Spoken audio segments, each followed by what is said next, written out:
Hi, I'm Keegan. This is A Bunch of Gamers and GM Talks. I am joined by my lovely assistant, Brennan, and we're both Hello. very lovely because we never show our faces. And we are joined by Dave and Uriah. How's it going? Dave and Uriah have created their own game, EverLore, and we're kind of curious about that. We're going to talk about games, talk about their game, and then, break it down how either of these fine gentlemen run their games, how they GM, and any tips they might be able to give for how to GM EverLore. Gentlemen, welcome. Thanks for having us. Yeah, thanks, man. So I did a little bit of reading of EverLore, and I'm looking at the character sheet as well, but what's the... I know that EverLore is about kind of a Conan-esque sword and sorcery with more inclusion involved. Do you want to expand upon that for our listeners? Well, the Conan aspect was more in lines with one of the one-shots that we were doing. It is generally in that sort of genre, but the idea is that it's set in a world where the cultures sort of blend. There's a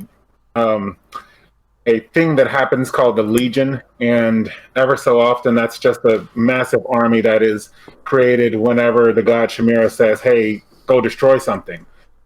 So that army leaves the continent of Mortir, and it arrives wherever Shamira wants it to, and it just starts destroying stuff. The people that are then displaced from the war scatter. And so they go and they create new communities in different places. And so that's sort of how, the races and everything blends. But it's also why everybody sort of has, like a militant bent because, they never know when the Legion is going to come. That makes sense. Okay. So what kind of fantasy... Oh, go ahead, Brendan. Is the Legion then, it's more like a natural disaster type thing? Or it just is general buildup over time? Well, I would look at it more like the natural disaster. The inhabitants that live on Mortir, they're basically sort of all the races that are sort of given to their evil nature. And whenever Shamira orders, the Legion quickly comes together over the span of, a few weeks and months. And then they, as a mass, will go and destroy whatever he wants them to. Gotcha. Okay. Interesting. That is interesting. I kind of like that. And I have the map up. So were you, for the map, were you inspired by kind of more real-world continents then? Yeah, we took a lot of inspiration from what we see around us and in real life. But essentially, it is 2 times bigger than Earth. And it's also sort of like flipped. Go ahead. So that way, basically what we did is, like when we were thinking about it, we took Earth. We like, obviously Earth has some good things going. And so we just inverted it. It is twice as large as the Earth is. And of course, it doesn't have the population that we have. So we designed it that way because there's huge swaths of the regions in every continent that are unexplored. And so we wanted to make sure that future lore masters, we call them LMs, that future lore masters have a lot of open area in order to explore their own ideas of EverLore. Mm-hmm. Okay. That's always a good thing. Good setting is enough to inspire, but plenty to grow, right? That's the idea. That's the hope. So I'm looking at the character sheet, and I know one of the people on the Facebook page had mentioned that it is a bit intimidating. What would you say to someone about being intimidated on how ease of use and how intuitive it is once you start playing? Because looking at a blank character sheet, I understand, is not necessarily indicative of complexity of the game. Let's see. I guess thinking about what you've said, and I did find that going through the game and playing it, it does become a lot easier. In terms of character creation, at the beginning, it gives you a lot more freedom because we want you to be able to make unique characters. And so we pushed for uniqueness. And then once you sort of get a grasp of how that works and how that plays into each other, it becomes way easier because as you progress with our point buy system, everything sort of leads into each other. And so, it becomes a lot easier to handle and everything doesn't change at once. I think it's a lot in terms of in the beginning, it may seem like a lot, but once you start doing like the first part and then you get to the second part of the sheet and so on and so forth, it's like, oh, wow, okay, this all leads into each other. And so it becomes way easier. Okay. And I think just to pick up on that, just like with, every new thing that you're learning, it does seem daunting, and I get that. But what we did when determining how to set up the book, and even how to sort of set up characters in general, is I thought about, how is it like, for us on Earth? When we're born with certain sort of inherent abilities, and we call those traits. So at the very top left of the character sheet, you have your traits and your personas. So that's the basis of everything else. So once you identify the numbers that you want to put in your traits, you guys will notice as you look through the rest of the character sheet that those numbers just get translated to other calculations. Okay. And so it's a lot more simple once you understand sort of how it goes. So you start with your traits. After that, you have aptitudes, and those are what you're just naturally good with as you grow up. And so those don't require like school training or anything like that. And then on the back of it, towards the bottom, there are proficiencies. And proficiencies are like things that you have to train for, what we would consider like higher education or something like that. And so once you get sort of those basics, then that informs the rest of the sheet. Mm-hmm. Okay. So is this a D20 system then? I saw that you use all the standard D&D dice in one of your promotions, but I wasn't sure if this is very similar to D20 or if there is a unique spin to EverLore. It's not really a D20. It's actually more based on the 12-sided. That's what we use for most of our rolls. Mm-hmm. It's very rare that you would use a 20-sided die in our game. Mm-hmm. There are some creatures that can deliver that much damage and stuff like that, but it's essentially based on a D20. So D12. I'm sorry, the D12. Thank you. So as you guys are looking at the character sheet and like under the middle section where you see the MAB, the melee attack bonus and things like that, that calculation is added to a D12. And that's how you determine your success or failure with rolls. Mm-hmm. Okay. Very cool. I've heard rumors of the fabled D12 system, but I've never encountered it. Yes. That's awesome. It's brought to life now, so that's what we wanted to do. Also, I did want to let you guys know about the character sheet. One other thing to note: we did make 2 videos sort of explaining how creating a character works to make that a lot easier for anyone out there on our YouTube, Manchild LTD. And that's also on our website under the content section of more of the lore. So that way we know that we're trying to address any concerns that people may have. Yeah. And so that's one of the things we put out there. Yeah. Okay. I will make sure to link that in the description of both the Podbean and the YouTube account. Bam. Great. Awesome. Thank you. So with you guys making D12 systems, when are you guys going to move on to a D4 system so we just have everything?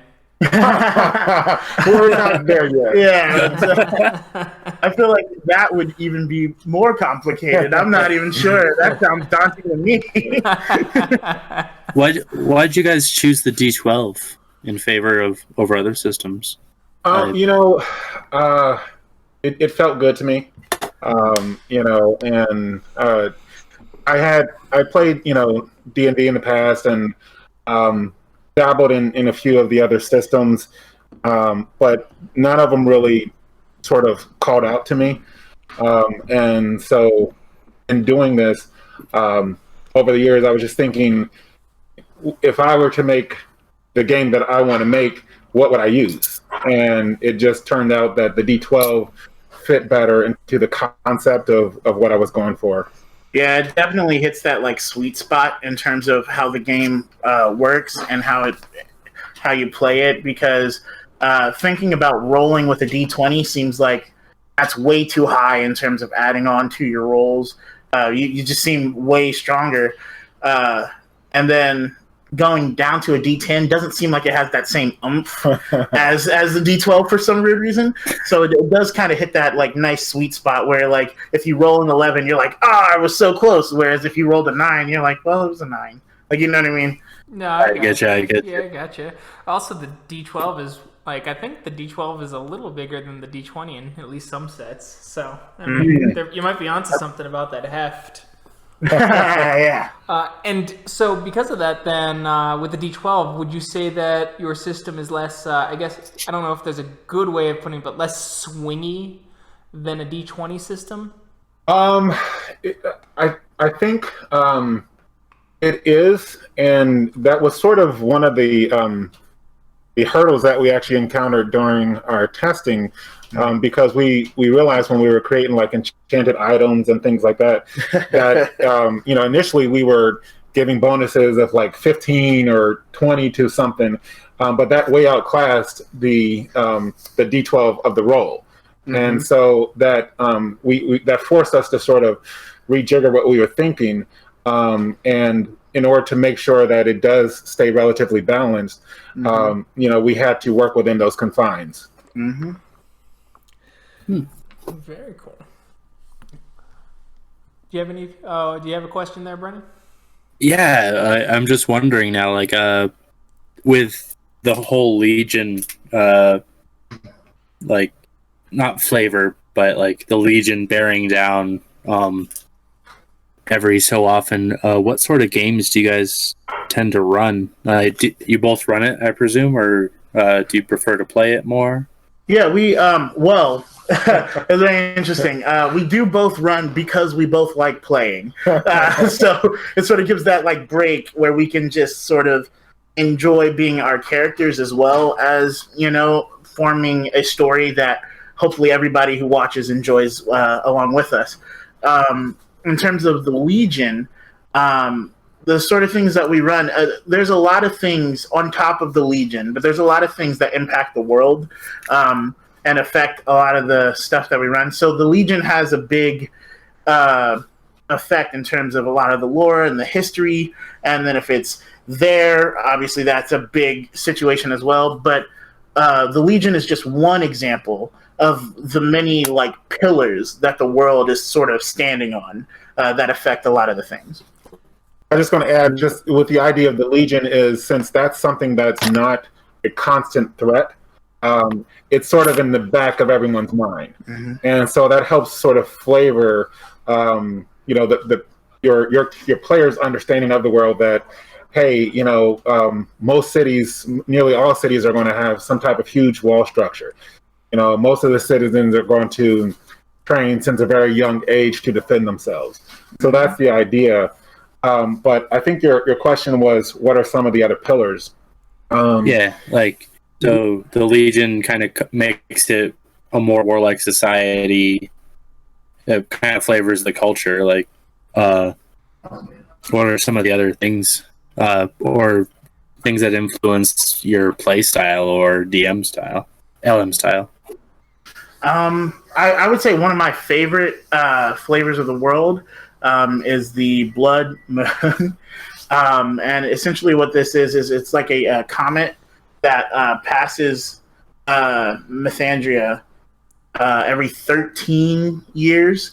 And what that does is, like, people who cast spells, mages, people who are really good in that arena, for a period of time, won't even be able to use that.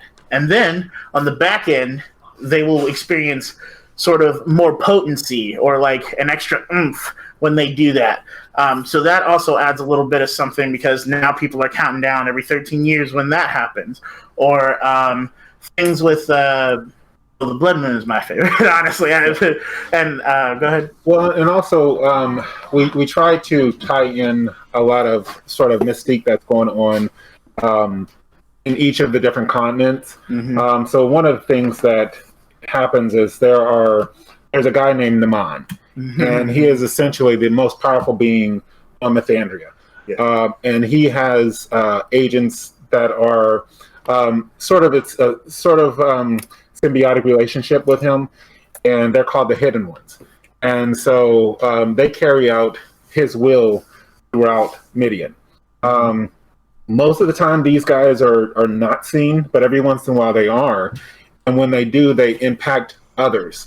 So one of the Hidden Ones, his name is Azamiz, and he's sort of like a genetic tinkerer. And so he manipulates different races and creatures and stuff like that to create something new. It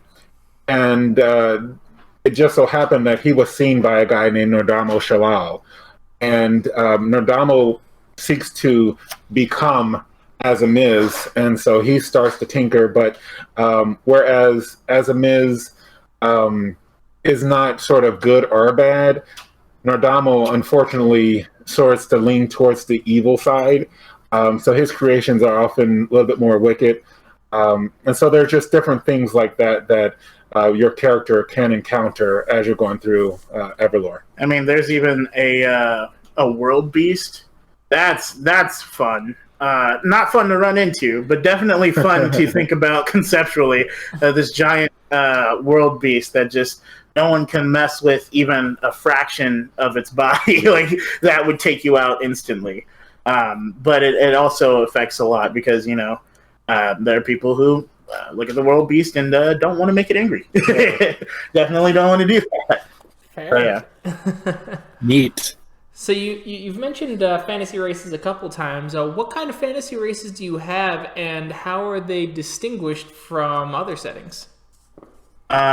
So we have, in terms of playable races so far, we have your humans, and then we have elves, but then we have a bunch of different categories like cloud elves. We have wood elves, wild elves, things like that. We have gnomes, which are playable. They're really cool. Different subcategories there too. We've got halflings. We have two different kinds of dragon spawns, Rorgans and Drakens. We've got what are called Vervor. So think Sort of badger people. Yeah, sort of like badger people. And then we have things like Shakaran. We have things like Natari and Nator, which think people who can like manipulate sort of their bone structure. And then we have a thing called the Shorn. Just a bunch of different sort of races. And then when you think of and dwarves, you can't forget about the dwarves. But we have a bunch of different subcategories. Personally, dwarves are one of my favorite because when you think of a dwarf in our world, the most common is what's called a shield dwarf. So that would be what generally you would think of when I say, oh, we have dwarves. But then we have other categories like we have Vulcan dwarves, and they live sort of at the core of Mythandria. So they have a different set of abilities that's kind of crazy. Then we have Soren dwarves, which are winged dwarves that can fly and do some crazy stuff, and they're really good tunnelers. We have Mayrin dwarves, so dwarves that live underwater. And the same goes for every other sort of race where we do have what you would normally think of, but then we also played around with the idea of what if you have a Vlel, which is a half elf and half something else, and what if you have something here and different categories for that? Some of the things that make it a little bit unique, even in dealing with the sort of traditional races, like our halflings, they're not actually born. They're actually created as from the shards of the Blood Moon. and so their society is ordered around secrecy so that no one knows where their origin is. Otherwise, people might collect the shards and essentially end the halfling race. But there's differences in, like, with the gnomes. Our gnomes are more weather focused, and they have elemental affinities.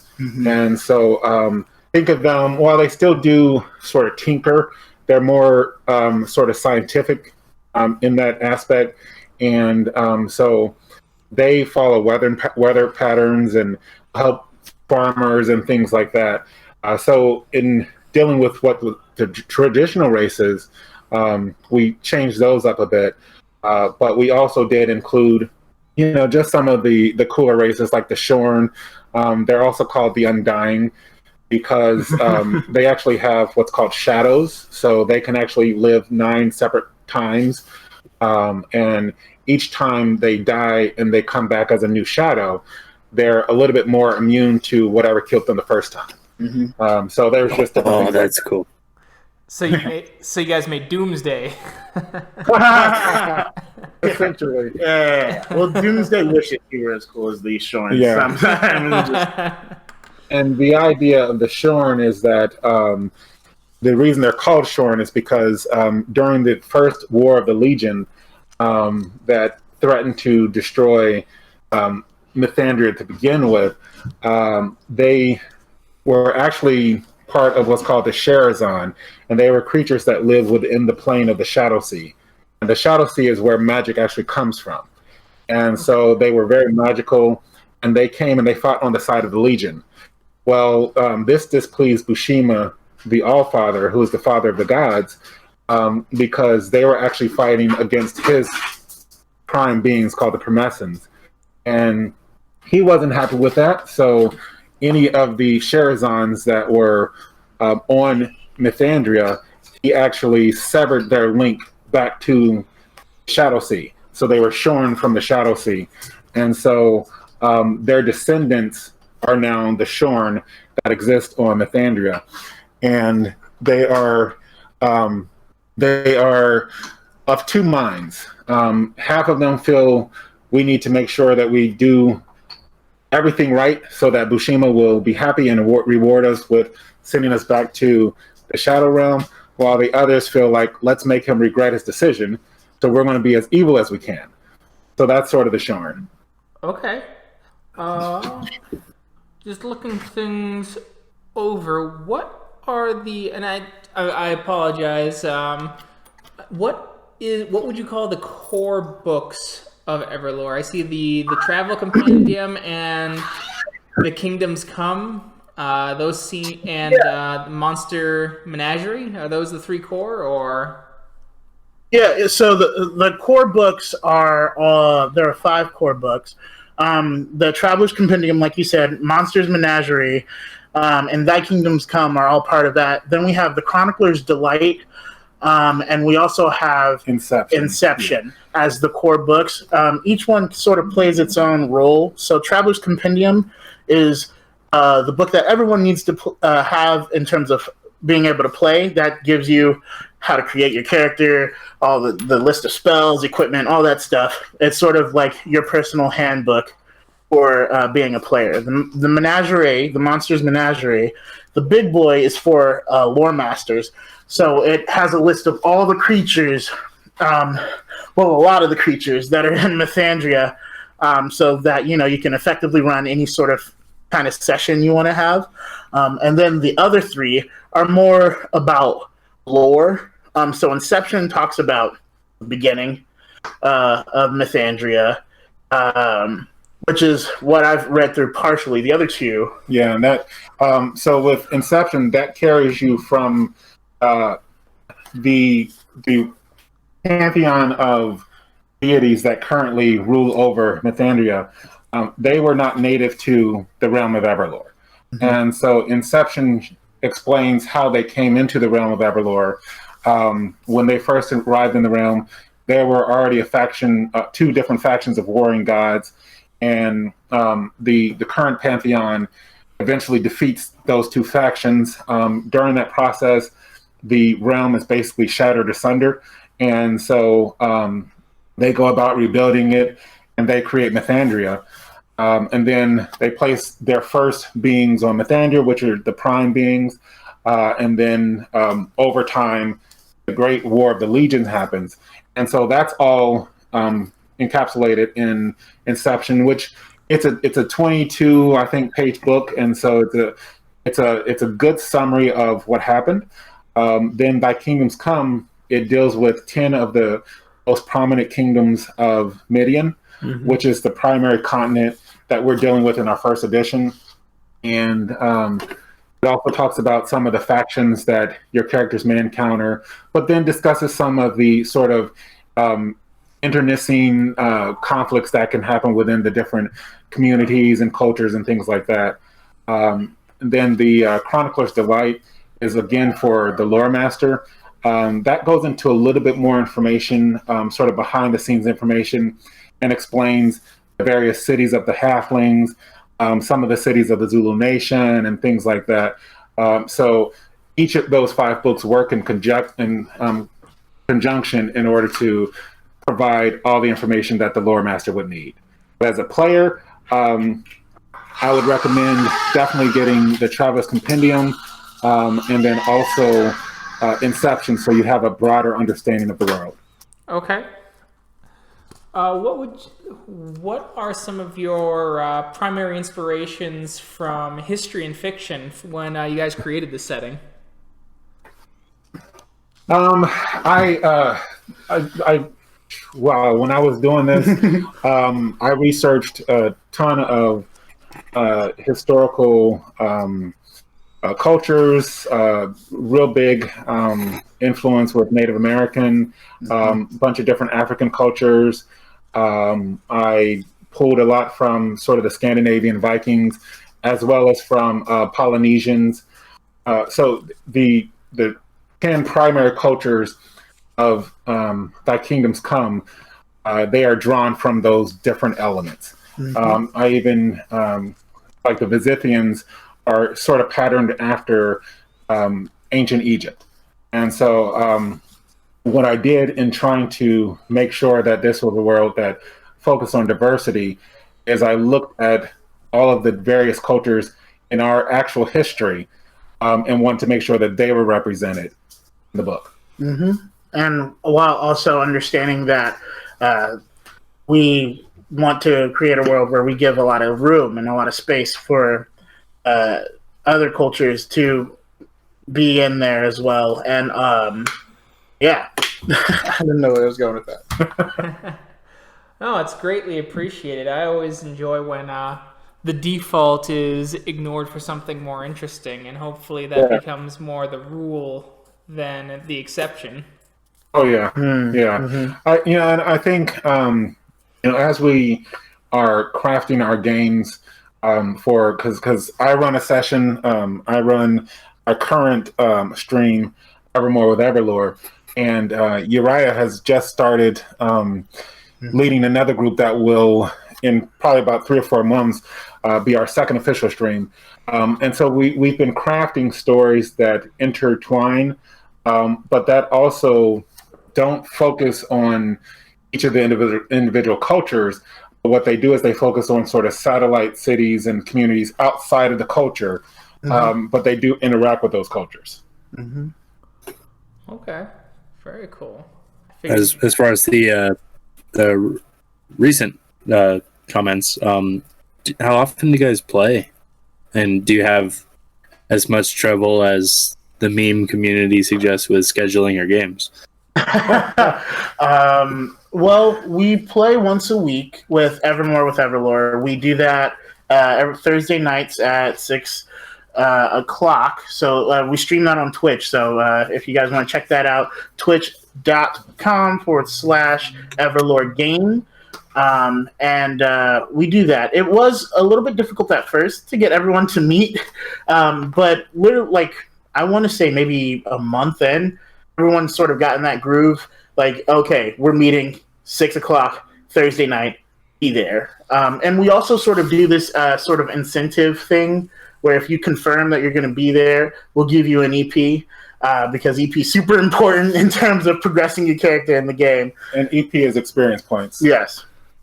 And then the other group that we're starting, they actually meet weekly on Mondays. And so they're not live on Twitch yet, but they're working on that. And basically what we're trying to do is just make sure that we get the branding so that they get the understanding of what sets EverLore apart.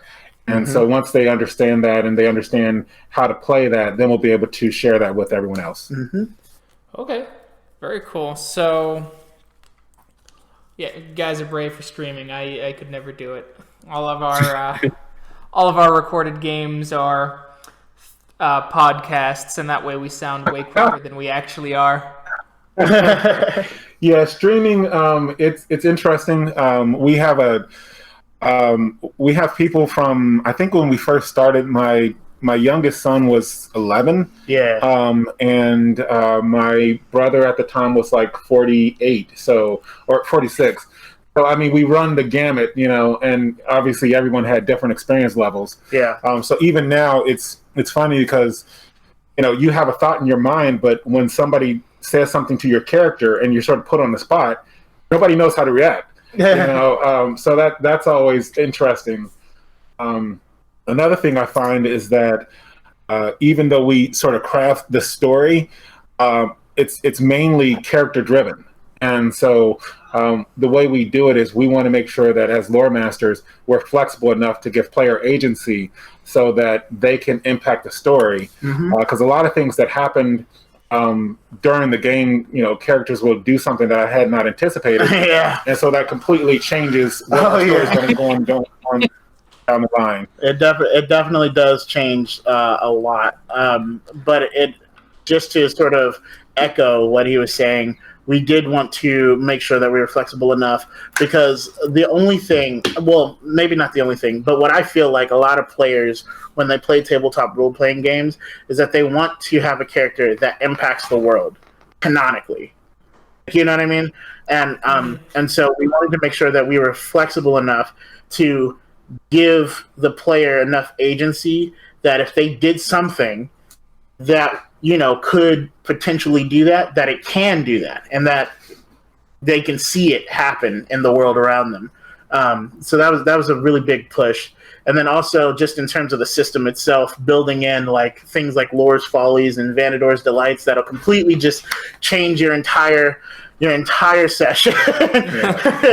Throw out all your notes for that night, but it's still fun. It's a lot of fun. And what Lore's Folly and Vanador Delights, essentially, what happens is when you are attacking someone or doing something like that, you roll a d12. If you land on a natural 12, that's considered a singularity. And then you roll again, and if you have another 12, then you've gotten to a Vanador's Delight. And at that point, what that represents is that Vanador, the god of adventure, took note of what you were doing. And so he was going to have something special happen. So after that, you would roll a D30, or a D10 and D20, and based on whatever number you come up with, that determines what happens. Conversely, with the Lore's Folly, if you roll a natural 1 and then again another natural 1, Lore, the god of the trickster, he takes note and he will do something sort of crazy. And so then you roll a d12 to determine what that outcome is. Yeah, and there have been so many times where either one of those happens that just takes the world and the story that we've been working on and stuff into a completely new direction. Completely new. But like I think it's a lot better that way too, because it gives the characters like, yes, I did something, or and also it helps a lot because it's a mutual good feeling between the LM and the players. Fair. Going into that, then, do you have any kind of hints for how you would roll with the punches regarding? I think for me, the best is to sort of have an understanding of what the overall story arc is going to be, but understanding and thinking of what I look at is, and I actually take like tons of notes as I'm creating the different sessions. And so I'm always looking for ways to bring back something that was done maybe 3 months ago and, sprinkle that in again. So a lot of times the follies or something like that will give us opportunity to bring back something that the team may not have realized was important. And then you link that to something down the line. I personally, our lore mastering styles are a little bit different in that we do both take notes and we work on it and stuff. I'm definitely more of a wing it person. I definitely wing it a lot.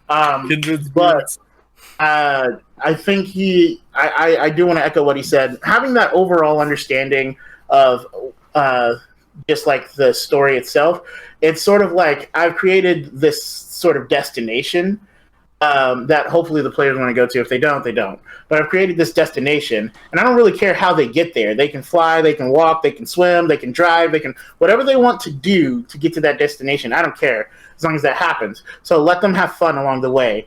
You know what I mean?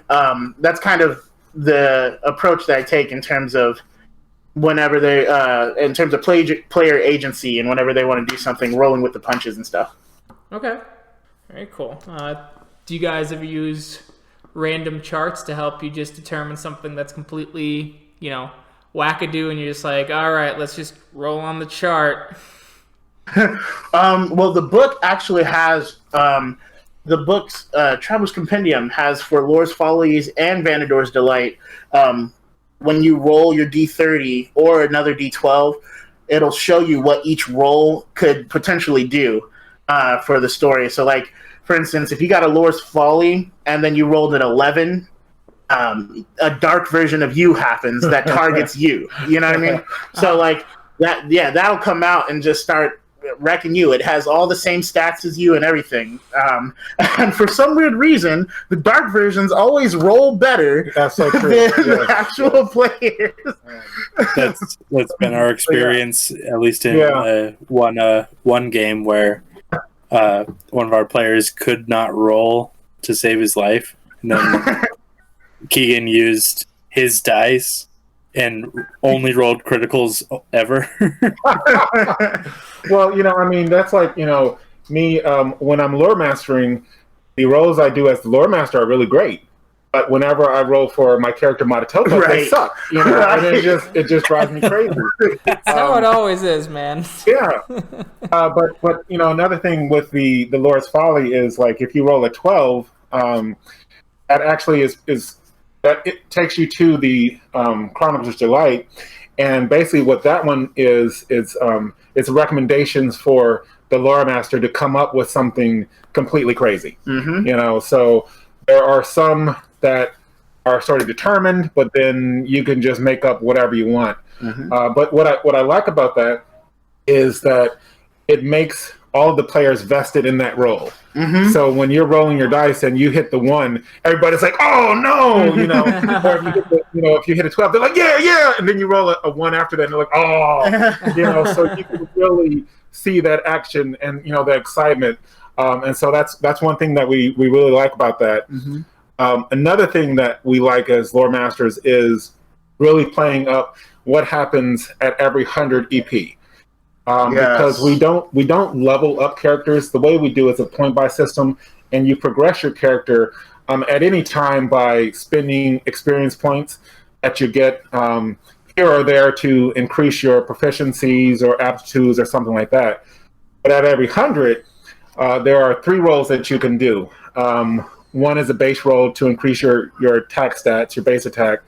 Another is a base roll to increase your investment, and then the third is to increase your vitality. And so, that's the time for your character to maybe boost up something by 8 points. And so we're all excited about that. But again, Matatopa always rolls like really, really low. So I have the most EP, but my stats don't really show that out sometimes. It's very interesting because between the two of us, we do have the two most. Like, he's got the most, I have the second. Just because I'm an EP fiend. I mean, when you're talking about, like, when we give questions, when we talk about confirming, everything, I'm there. You know what I mean? And so It's very interesting because he's rolled ones quite a few times. Yes. Just for like boosting his stats. And I rolled for the first 300 or 400 EP or something like that, straight twos for everything. Like only twos. And I was like, why? Like even when we were creating the characters, you have base numbers. So if you roll under the base, you'll get the base number that's designated in the book. Even when we rolled for the characters at the creation, I rolled twos.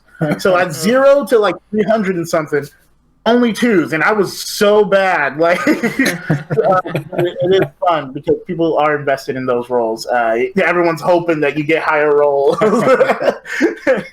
On that front, do you get EP off of like combat experience or good role play or like LM caveat? Definitely role playing is a big push for us. So we do give experience for role playing, combat stuff. If you survive combat and it was pretty good in terms of like creativity, we definitely like to push creativity. We want you to think outside the box. So we do that. We also give questions about the story or about your characters and stuff to just really push the thinking and the again, the creative muscle in your brain. But yeah. And we don't have it set so that each encounter will deliver you 3 EP or anything like that. Right. What we do initially, typically when we start a session, we do a recap for the prior week's session. Mm-hmm. And there's an opportunity for EP depending on how well you recap. Then there's possibilities during the session, like if I've introduced a character like 3 weeks ago, and he's important to the story or she's important to the story, and I say, so what was that person's name? If somebody can give that to me, then they may earn an extra EP. Right. So it encourages them to keep their notes and keep active with the story. Then at the end of each session, we typically will have 3 or 4 questions based on what was going on during that session. Mm-hmm. And as people answer, then we determine how much EP they can get from that. Mm-hmm. So typically, first session, I would imagine you get about 6 to 10 EP. Yeah. Okay. Well, go Keegan. Yeah. My time has come. Oh man. So what was the character's name? So you guys know, Brennan, every time we have run a game together and I have some random Boblin the Goblin show up, he goes, what's his name? And he'll pull out his notebook and look at me intently. Hey, man, that happens all the time. Well, and it's funny because, as we're streaming and I introduce a new character, everybody will like, and can you spell that? Yes, that's the big question. Because we always have a laugh about that. And also, it's interesting because you're right. When you do have some like random person or random thing, whatever, come up, they typically ask what's the name of them. But then when you have like planned someone to hopefully be interesting enough and enticing enough for them to ask and interact with, they're like, whatever. And they like walk past it. Yeah, that's the word. Yeah. Every time, it happens all the time. Every time, man. Every time. Yeah. Well, this game sounds dangerous for me because I have a document right now with, and I'm just adding them. I'm adding up the names as we speak. Yes. We're at what? 12, 81 named characters. Oh my goodness! Yes, yeah. And I have a document like that I keep as well. Yep. And the cool thing is that when you progress your character in EverLore, you can do it at any time. So as long as you get the EP for if you want to purchase a proficiency or raise your trade or aptitude, you can do that. You don't have to wait to 100 or whatever. So people are excited to get that EP because sometimes they're waiting for 21 so I can raise my agility from 3 to 4, and so once they get that, they're like, yes, and so that just constantly sort of feeds their need to advance their character. Going to the name situation, I recently, like maybe a month and a half ago, decided that my character will have a second name depending on what form he takes. And that was an ordeal, I will tell you that. It was so hard to get people to call me the name that I was as that other character. But I totally get it. I mean, we have documents where we just have to write out all the names and all this stuff because all too often and then a lot of the times we won't have the document pulled up. I know I haven't had the document pulled up, and I'll introduce someone that's just supposed to be in passing, and they ask me the name, and I have to come up with something or like the name of a store. Yeah. We're in Caliexton right now, and they asked me the name of this store, and I couldn't come up with anything. So its canon name is like Earth Armor for Warriors. That's the name of the store. It was like I was literally sitting there for like 10 seconds, like Oh, man. So I will say I have 98 named planned characters, and then I have my story doc with the in-session notes where there are more, where people are like, what's his name? And I'm just like, Oh yeah. Well, one day we hope to get into novels and video games and things like that. And so what I'm doing is I'm tabulating all this information so that when we're ready to do that, we have a plethora of names and characters and how they interacted and everything like that to draw from. Has it on the whole like had a good effect on player involvement? Oh yeah. I think it was interesting because when we first started, like I said, we had varying levels of experience, and even now, some people are sort of a little shyer about sort of taking risks, but they're understanding that it's a complex world, and so you have to sort of stay on top of who the interactions are and who are the people you're meeting, because now they're understanding. Just because I thought this was a throwaway character, it might not be. Then also they're able to interact with characters that to them would be sort of like fabled characters.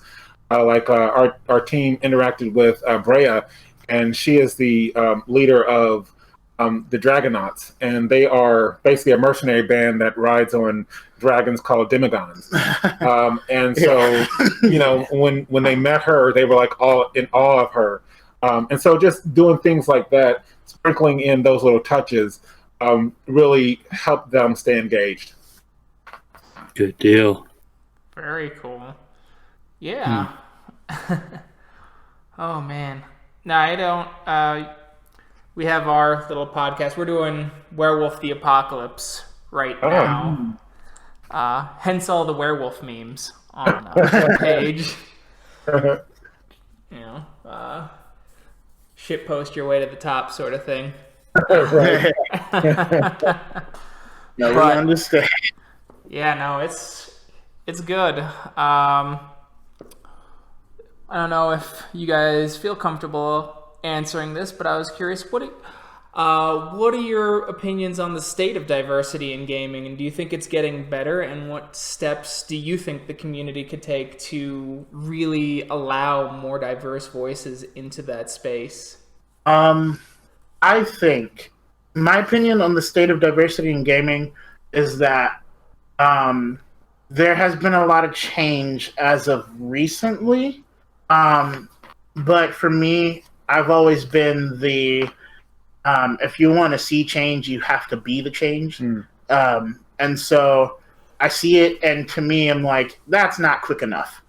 Like, in my personal opinion, I'm like, no, we should see everyone, right? Because everyone wants to have fun, so why can't I see everyone, And so coming up with the concept of this game, and also when it was introduced to me as a game where it promotes the diversity and inclusion of everyone, I was like, oh, definitely, got to be a part of that and push this so that this can be seen by everyone, and and sort of maybe take that giant step instead of the regular steps that have been taken.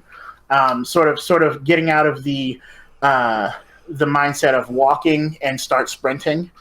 But I do think I would be cautious about saying that there hasn't been any change, because I have seen the progress being made. I'm just kind of the mindset we need to really push forward and make this happen a lot more.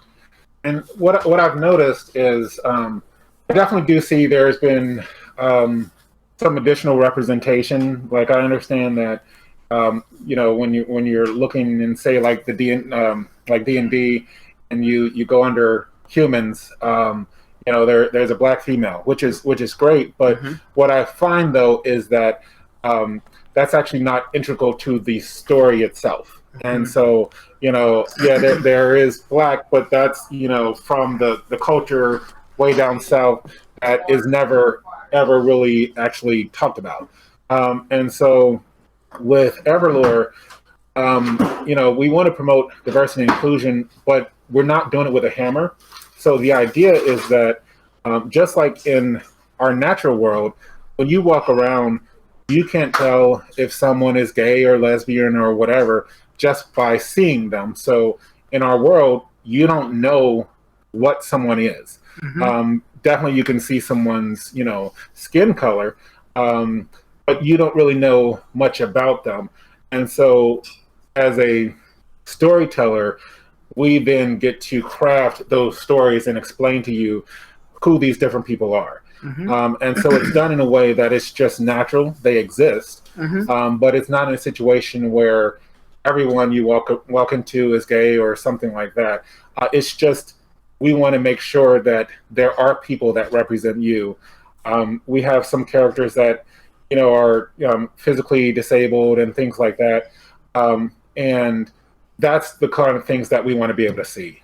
Excellent. I 100% agree with both of you. And it's good to see. Very good to see. So thank you for creating this game. I appreciate it. Thanks. Yeah. I'm glad that you guys, were willing to talk to us. I know that there have been some people when they see, that we want to promote diversity and inclusion, they think that in some way we're saying, well, we're against D&D or we're against whatever. And the way I look at it is, it's addition and not subtraction. So we're not against anything, but we're trying to promote more. And so, like, when you walk through one of the EverLore cities, there may be someone with, dark brown skin or very pale skin or whatever, and they're just going to be people. It's just you're going to happen to see them. And so that's what we're looking for.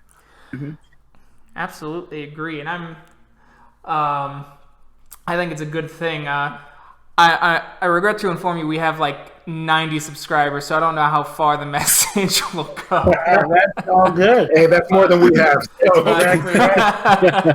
So, but I wanted to have you guys on because I love to see, one, creators, and two, diversity in creation of these kinds of games, because I want to see gaming grow. Yes. And that's one of the things that we're actually working on. We've actually been speaking with one of the managers of a local Walmart, and we're actually trying to talk with local high schools in minority neighborhoods to get them more involved in gaming. And so one of the things that we're doing is Walmart is going to be offering scholarship if the students go through a program. And essentially the program is going to be them working with man-child in order to come up with different characters and creatures and things like that. So it helps them understand that they too can dream like this. Growing up, I went to a high school that was predominantly white, and the white students there, they did a lot of fantasy stuff. But the black students there, as far as art, were often sort of steered towards, you have to do sort of Afrocentric art, and I want people to believe that they can do whatever they want to do. You don't have to be pigeonholed into one or another. Absolutely. And I'm glad to see more diversity too, because I picked up Harlem Unbound by Chaosium.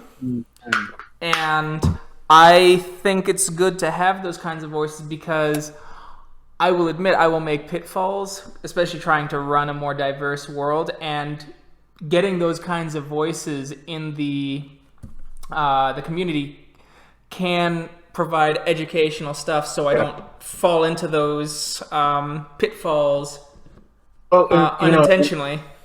And I get that, and I appreciate that you said that, and we are also subject to that. Yeah. And so we try to make sure that we're careful with this because in trying to explore and bring to you guys or to the world other cultures, I want to be sensitive in that as well. Like our the Chao Sin, the kingdom of Chao Sin, it's patterned after Native Americans. The kingdom of Apuni Lokahi is patterned after Polynesians.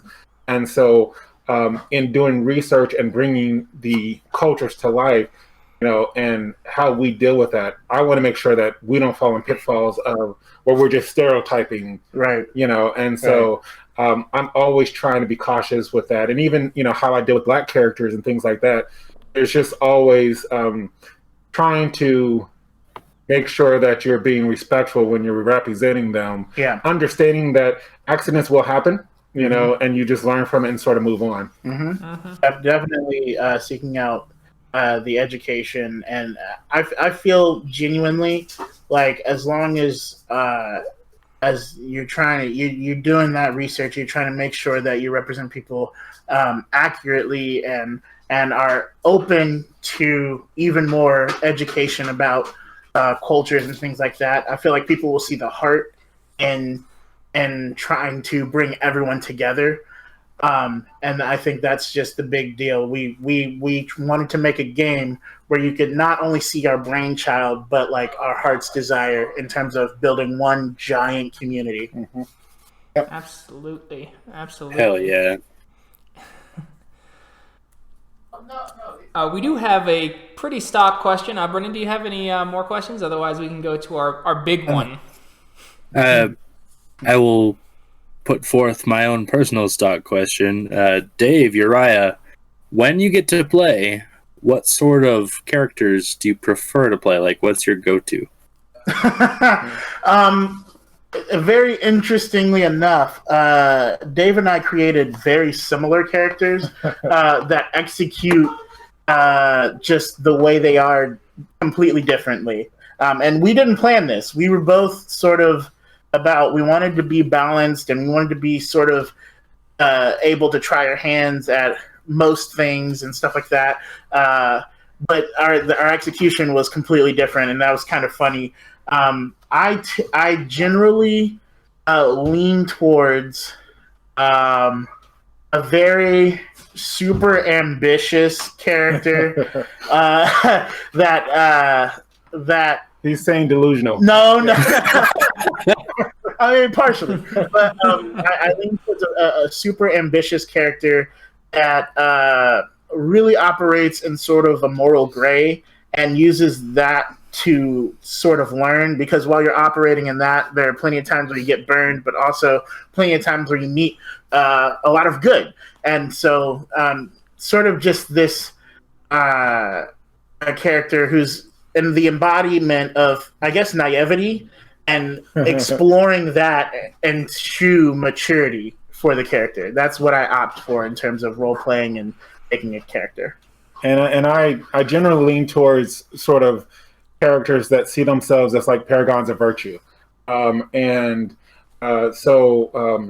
in looking at the world, the way sort of magic works is that when I cast a spell, the success of that will depend on a roll of my spell dominance, and it's contested by your magic resistance. And so every creature in EverLore is endowed with core, which gives them the ability to fight against harmful magic. And so what I do is I sort of look for a character that is going to be sort of heavier in magic resistance, and then also has the ability to really knock you out with a sword or something. And so I don't it's worked out a little bit differently, but I didn't craft Matatopa to be a spell caster.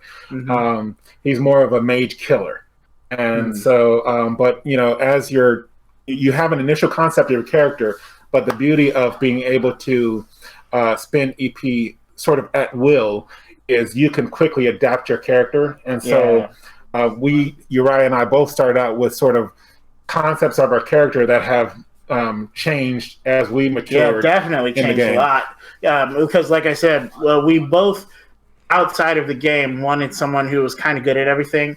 He definitely focused on being more resistant to magic and having a little bit of oomph with his magic. As my character was definitely the puncher. He hit like a truck, and he came in and he slammed the door. That's what he did. And just going through, I mean, it was. My character now has weapons, and concepting him, his whole thing was, I'm just going to be strong without anything. Like, he didn't even use weapons to begin with, you know what I mean? So just going through with that, like that EP stuff, it really allows for versatility and change, because I didn't like being locked into a certain thing once I started it. Like, if I were to go the no weapons route, I mean, yes, that's cool, but like, I want the option to be able to use a weapon sometimes, even if I didn't want to use it. You know what I mean? And so being able to just be free, like, and sort of make a way broader character is a lot more fun, I think, in my opinion. Very cool. So my final question for this little get together is this, and you guys might be already in this. People have said that on here before, but if resources, people, scheduling, what have you, was not an issue, what would the dream game look like to you to run? Well, it's very interesting that you say that. I personally, the dream game would be, we'd have a different office with a lot of personal EverLore gear. I like having like swords and stuff like that, but I would like to create some of the things that we have drawn out and made in terms of our notes and stuff to actually see that on the wall, and like, where the cameras can see us. And then the lighting would definitely be connected to each other to where we could change it. So like it would be blue if we were underwater for some reason, or it would be like red or orange to engage in combat, or something that would be angry or something fiery.